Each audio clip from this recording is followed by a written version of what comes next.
watch The Fly. You don't remember watching The Fly? Like 2 nights ago? No, we watched Ashley Burton watch The Fly. Well, it felt like we watched The Fly. Okay.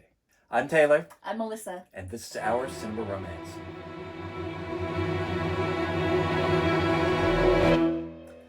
Something that we realized the first week that we did this. We talked about our favorite movies. Yes. Raiders of the Lost Ark. Blade Runner.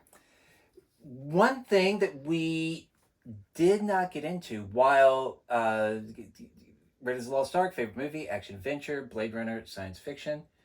Melissa, what would you say is your favorite genre of movie? Horror.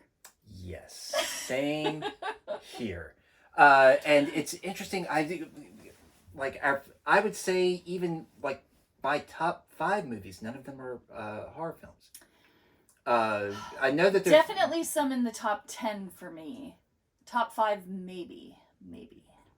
Don't Look Now, which we will talk about at some good. point. Yes, we can't get into that today, but did want to at least mention the fact that we are both horror fans. Yes.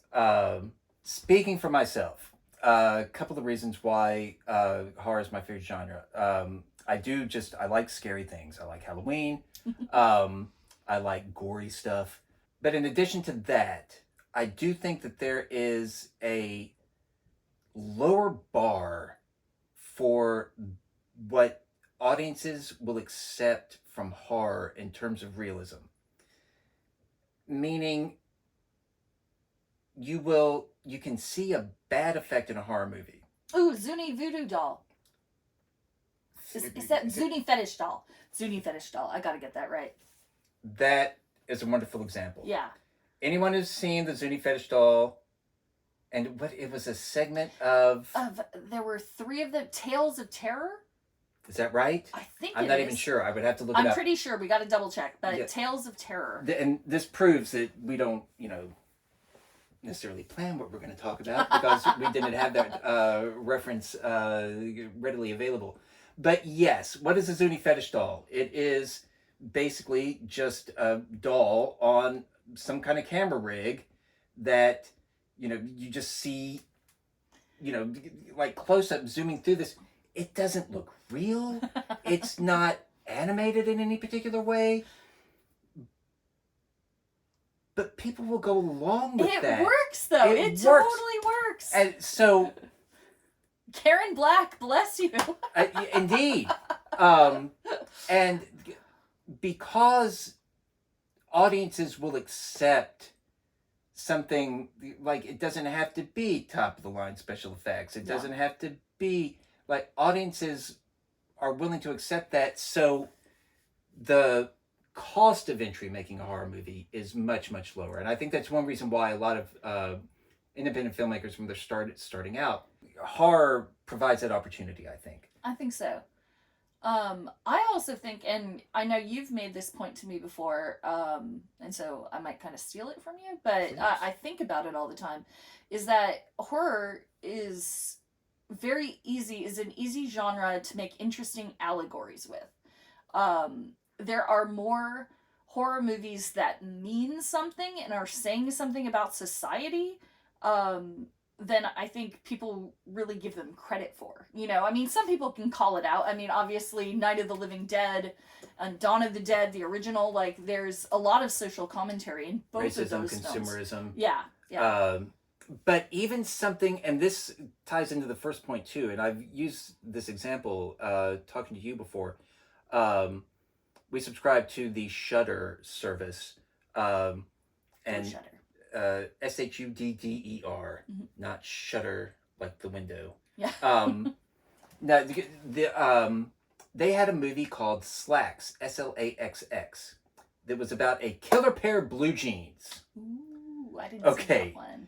And ultimately, the reason these jeans were killing people is because a exploited worker in the developing world had been killed, had been pulled into like one of the cotton like one of those like weaving machines or something like that. and had died basically because of poor working conditions, and her spirit had possessed the fabric that was ultimately made from her death. Now, I don't know how many filmmakers would try to deal with like third world capitalist like exploitation. You might not get it made, but you might be able to finance, we're making a movie about killer blue jeans that really has a deeper message to it. Yes. Right? So that's absolutely something to love about the horror genre. Like filmmakers are willing to create those allegories within horror, I think, more than they're willing to in other genres. Yeah. I feel like other genres, you have to sort of look for the symbols, the messages sometimes. And horror, it can be right there for you. Well, just the other night, we watched a classic horror film. Would you say The Fly is a horror film? I mean, absolutely. Even though it does have, I mean, it's properly a science fiction film. But there's a lot of crossover between science fiction and horror, particularly sci-fi when horror, you're talking like, about genre filmmaking. Yeah, okay. It's probably technically but in terms of the way it's shot, the way it's the story is told, the way it's presented, yes, it's a horror movie. Yeah. That it's also body horror movie. Yeah. And given the time, I still think it's probably an allegory for the AIDS epidemic. Yeah, exactly. And Cronenberg has stated that it was an allegory for cancer. And not to contradict the filmmaker about his own movie, but as a friend of mine pointed out, it's her kid may have it. Her unborn child may have it. And that is not something that, someone with cancer has to concern themselves with. During the early days of the AIDS epidemic, it was absolutely like it was understood that the mother could pass AIDS to the child in utero. So yeah, the fact that Gina Davis's character is concerned about her unborn child, maybe having the same issues that Jeff Goldblum's character has, I think absolutely shows that it is very much an allegory, and whether Cronenberg intended it or not, it just works. To jump to kind of something different, we're talking about the horror genre in general. What are some things that typify the horror genre, would you say? Is that a stumper? There are lots of different kinds of horror movies. If I'm trying to think, if I'm looking at the broadest possible commonalities, I would say peril. Peril, okay. Of some sort. All right. They're like, if it's a horror movie, there needs to be some sort of a threat. Yeah. If you're talking about ghosts that aren't threatening, you're making a fantasy movie. Yeah. I think that some sort of a threat, some sort of peril has to be part of it. And one thing, this is based on a definition that I read in a book many years ago. The difference between horror and science fiction is that science fiction attempts to explain what's happening, and horror does not. Interesting. Okay. Which is why The Fly technically, according to that definition, would be science fiction. So peril, but what did you like? I would say one of the things I think is an extreme peril.